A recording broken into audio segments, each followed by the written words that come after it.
मेरा नाम शेफ़ नौईन अशरफ है और आप देख रहे हैं मेरा YouTube channel.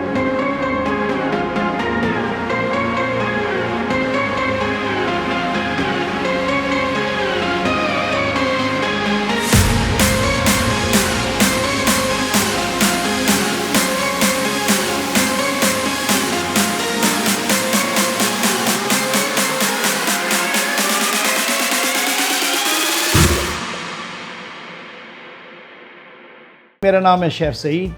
Pakistan chef club की तरफ से आज एक नई सीरीज़ लेकर आए और हमने इंतखाब किया है आज के लिए टमाटो सॉस का। ओनियन, ये कैरेट, ये थाइम, ये शुगर है।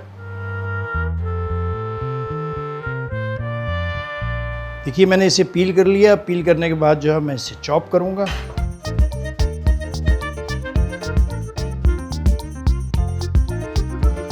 तकरीबन जो है कोई 5 चमचे के करीब जो है ऑयल डाला है। ओनियन डाल ली, ये देखें।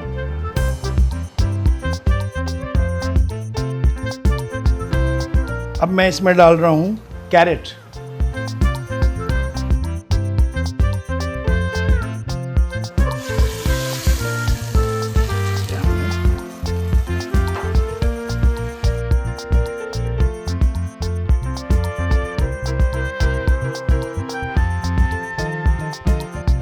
नियरली ये रेडी हो गया है सॉस। अब हम इसे करेंगे मैश।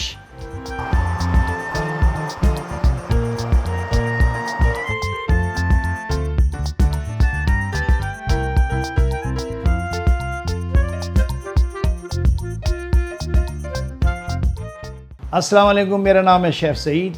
पाकिस्तान शेफ़ क्लब की तरफ से आज एक नई सीरीज़ लेकर आए और वो है मदर सॉसेस की। और हमने इंतखाब किया है आज के लिए टमाटो सॉस का कि वो कैसे बनता है और किस तरह आसानी से आप उसे बना सकते हैं। कुछ चीज़ें हैं आप उसे चेंज भी कर सकते हैं, वो मैं आपको बता दूंगा।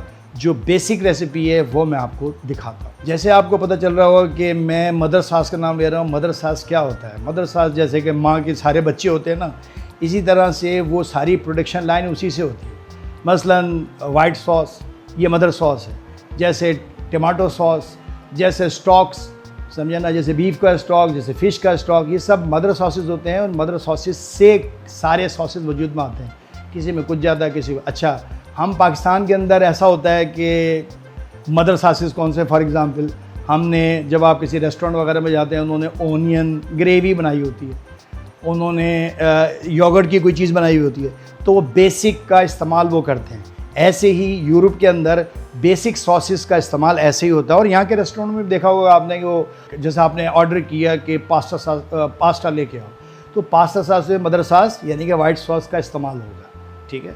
और इसी तरह डिफरेंट उसके अंदर उसका इस्तेमाल होगा। फॉर एग्ज़ाम्पल चिकन के अंदर भी उसका इस्तेमाल होगा। जो भी चीज़ वाइट, फ़िश, उसके अंदर भी उसी का इस्तेमाल होगा, ठीक है।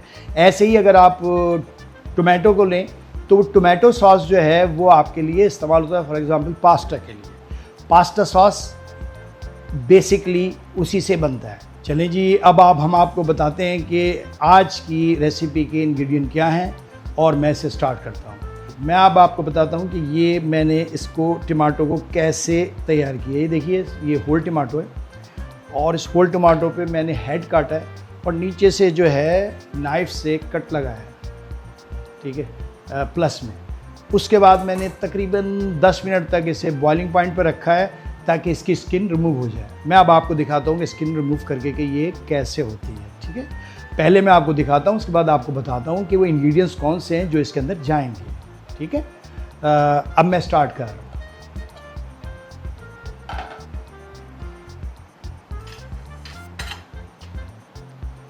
अब मैं आपको दिखाता हूँ कि टमाटो की स्किन कैसे रिमूव करना है, क्योंकि 10 मिनट के बाद ये आप देखेंगे ये सॉफ्ट टेंडर हो गया। ये देखिए आसानी से ये उतर जाए। ये जो मैंने क्रॉस लगाया था आपने देखा, समझे ना, ये वेरी हॉट है अभी भी। और चूँकि हॉट है तो जल्दी पील होगा, ठंडा हो जाएगा तो वापस से चिपक जाएगा। ये आप देखिए, ये मैंने इसको रिमूव किया। ये आप इसको आराम से रिमूव करें। ये सारी स्किन ये निकलेगी। ये पूरे टमाटो की स्किन निकल गई। अब मैं इसको इसके अंदर रख रहा हूँ।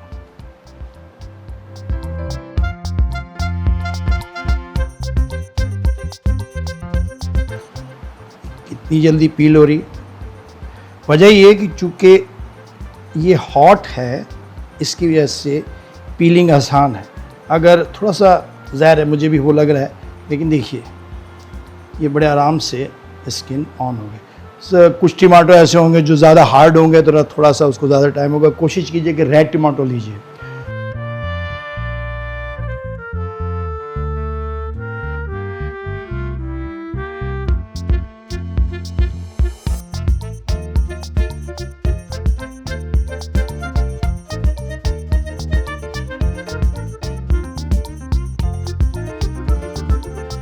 देखिए मैंने इसे पील कर लिया। पील करने के बाद जो है मैं इसे चॉप करूँगा और चॉप करके फिर मैं अपनी रेसिपी को स्टार्ट करता हूँ कि चॉप कर लूँ। क्योंकि थोड़ा सा हार्ड है, तो हम इसको हमारी आसानी हो जाएगी सॉस बनने में।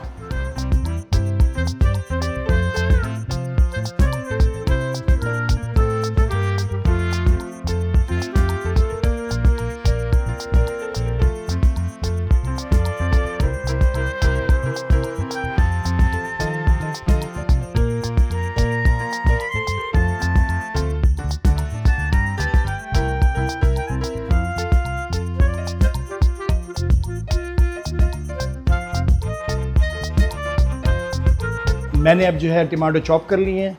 ये टमाटो रखे हैं, टमाटो चॉप किए हुए। अब मैं स्टॉक को रेडी करता हूँ। ये देखिए ये स्टॉक है, आप चाहें बाज़ार के अंदर अवेलेबल है। ये बेसिकली वेजिटेबल स्टॉक है, और वेजिटेबल स्टॉक जो इन फ्यूचर हम आपको बताएंगे वेजिटेबल स्टॉक बनता कैसे है, ठीक है। लेकिन चूँकि इस वक्त टाइम की कमी की वजह से हम हर चीज़ को अगर आपको एक्सप्लेन कर तो डिफ़िकल्ट होगा। तो बाज़ार में अवेलेबल है, ज़ाहिर सी बात है कि आपको बहुत सारी वेजिटेबल लानी है, उसको ज़्यादा लंबा सा प्रोसेस है। लेकिन वो प्रोसेस भी इंशाल्लाह आपको हम समझाएंगे, ताकि आप बनाकर फ्रोज़न करके रख लें और वक्त टाइम टू टाइम जो है उसको इस्तेमाल करें। तो हम इसको अब जो है वो तकरीबन ये 1 चमचा हमने लिया।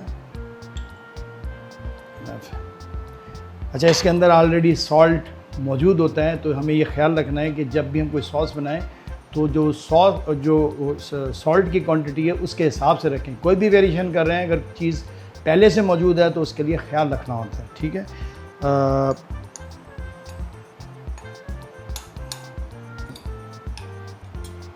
ठीक है जी, ये ड्राई स्टॉक है। इसके अंदर हमें थोड़ा सा वाटर कंटेंट अबाउट कोई 4-5 चमचे, ये देखिए इतना।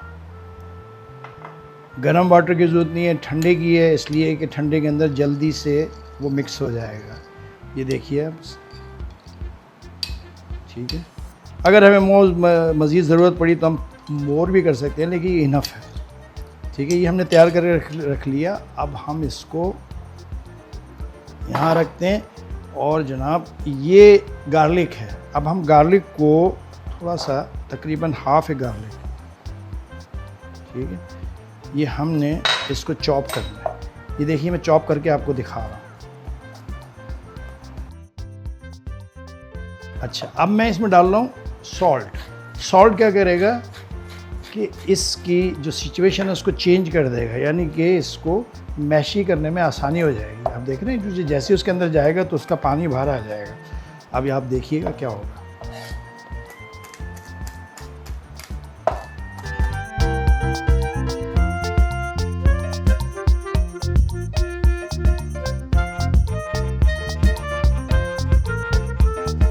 ठीक है, इसमें हमने सॉल्ट मिक्स किया हुआ है और ये ज़्यादा आसानी से चॉप भी हो जाएगा और इसके अंदर जो वाटर कंटेंट्स है वो बाहर आ जाएगा।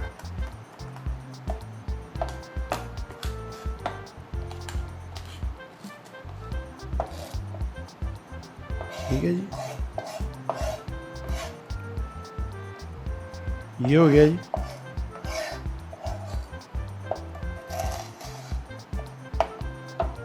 अच्छा, उसके अलावा जो इंग्रेडिएंट हैं यहाँ पर आप देखें, ये ओनियन, ये कैरेट चॉप की, ये थाइम, ये बे लीफ है, ये शुगर है, रोज़मरी और गार्लिक आपके सामने डाला ये, ठीक है। ये इंग्रेडिएंट्स है इसके, और मैंने स्टॉक आपके सामने बनाया। ऑयल है जी, ये समंदरी नमक है, समझे ना, इसे सी सॉल्ट कहते हैं, और ये इससे एक फ्लेवर ज़्यादा अच्छा आता है। दूसरा ये शुगर है, इससे भी जब मिक्स होती है तो ज़्यादा कलर भी ज़्यादा आ जाएगा, और उसके अंदर एक जान पैदा हो जाती है सॉस के अंदर, ठीक है। अब हम शुरू करते हैं अपनी रेसिपी को। ये मैंने ऑयल जलाया, ये हमने, ठीक है। सबसे पहले ये ऑयल, बिस्मिल्लाहिर्रहमानिर्रहीम,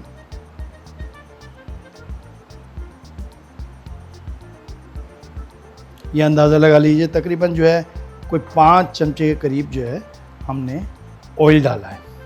उसके बाद हमने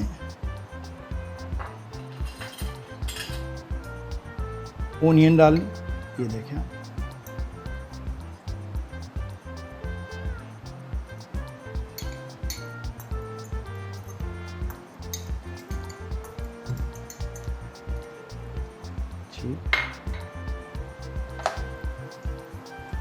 अच्छा, इसके अंदर हमें सोते करनी है, और सोते कैसे होगी यार, आप देखिएगा।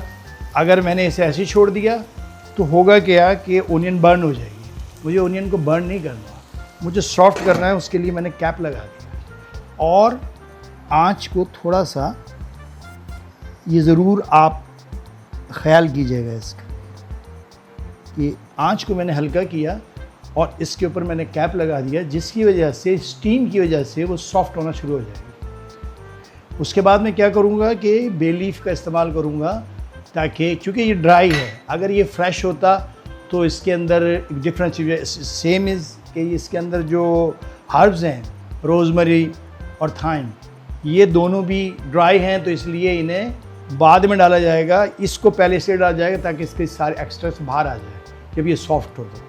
ये देखिए, तकरीबन 3 पीस मैंने डालें। अब मैं इसमें डाल रहा हूँ कैरेट।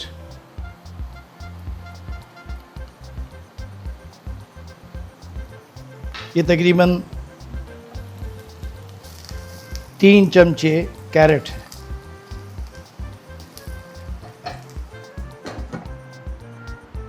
अच्छा, कैरेट हार्ड है तो मैंने इसी हिसाब से डाला। पहले ओनियन डाली ताकि सॉफ्टनेस हो जाए, उसके बाद कैरेट डाली चूँकि बारीक कटी हुई है। उसके बाद मैं डालूँगा गार्लिक। ये देखिए, ये गार्लिक है।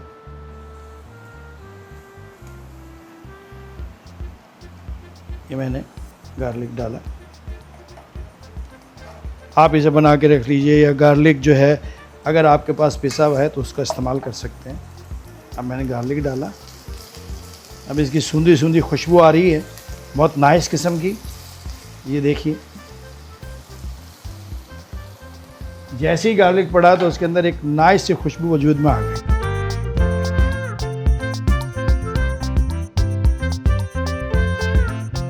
जी, ये ओनियंस होते हो गई, कैरेट और ये सोते हो गया। अब मैं डालूँगा इसे टमाटो को इस पैन में। ये देखिए,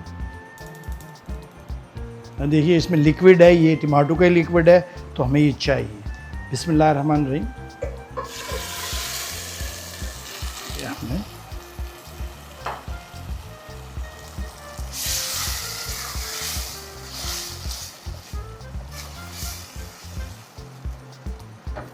अच्छा, इसके बाद हमने करना क्या है कि ये जो रोज़मरी है और थाइम है, इसकी पोटली बनानी है ताकि ये डायरेक्ट इन्वॉल्व नहीं हो, इसका जस्ट जो है वो इसके अंदर आ जाए। ये देखिए, कोई मुस्लिन या कोई ऐसा मलमल का कपड़ा जो है, ये देखिए ऐसे मैंने इसे ऐसे रखा। इसमें तकरीबन 1 चमचे के बराबर रोज़मरी और ये 1 चमचे के बराबर अंदाज़न थाइम, इसको मैंने ऐसे रखा, ठीक है। और इसी मलमल के कपड़े के साथ जो है आप एक डोरी निकाल लें, ऐसे काट लें। मैंने इसमें से काटी और फिर आपने इसे ऐसे इसकी पोटली बना दीजिए। पोटली इसको अच्छी तरह से आपने, ताकि इसका जस निकल जाए सारा का सारा। ठीक है, ये मैंने इसके अंदर डाल दी है पोटली। बिस्मिल्लाहिर्रहमानिर्रहीम। अच्छा, अब मैं थोड़ी सी शुगर डालूँ, तकरीबन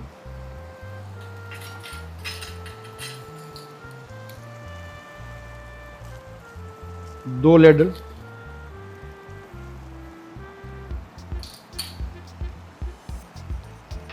ठीक है, और ये जो स्टॉक है जो मैंने बनाया था, बिस्मिल्लाहिर्रहमानिर्रहीम, ये भी साथ इसके ये चलो जी। अब हम इसे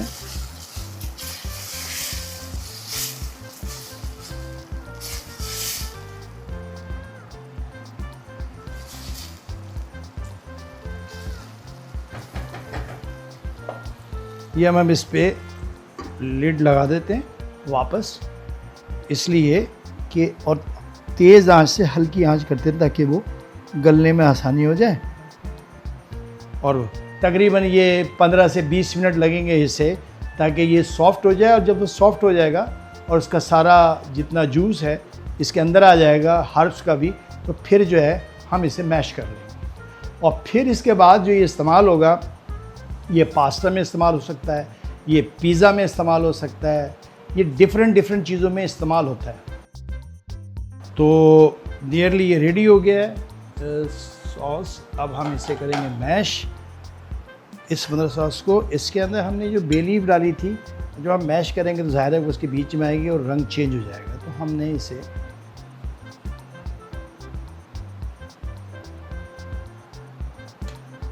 ये देखिए, थोड़ा सा इसे ऐसे निचोड़िए ताकि इसके अंदर जो जूस है वो इसके अंदर आ जाए। रख दिए, ठीक है। अब मैं स्टार्ट कर रहा हूँ इसे मैश करने के लिए। अब कोशिश मेरी ये है ताकि ये मेरे शर्ट पे नहीं है, और आप भी ख्याल रखिएगा भाई। ये मैंने कवर इसलिए रखा कि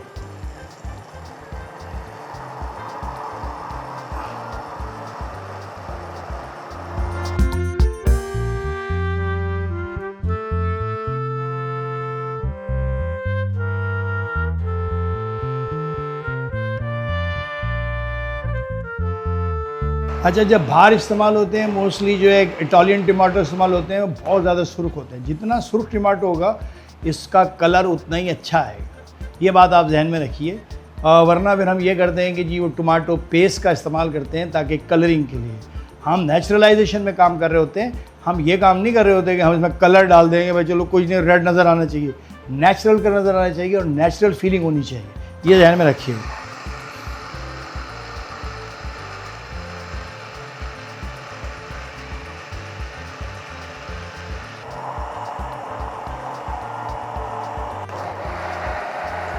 अब मैंने इसे दूसरी डिग्री पे किया है, ये देखिए।